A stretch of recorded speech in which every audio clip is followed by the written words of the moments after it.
समर्पयामि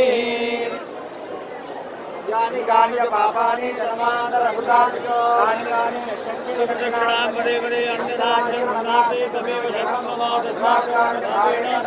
परमेश्वर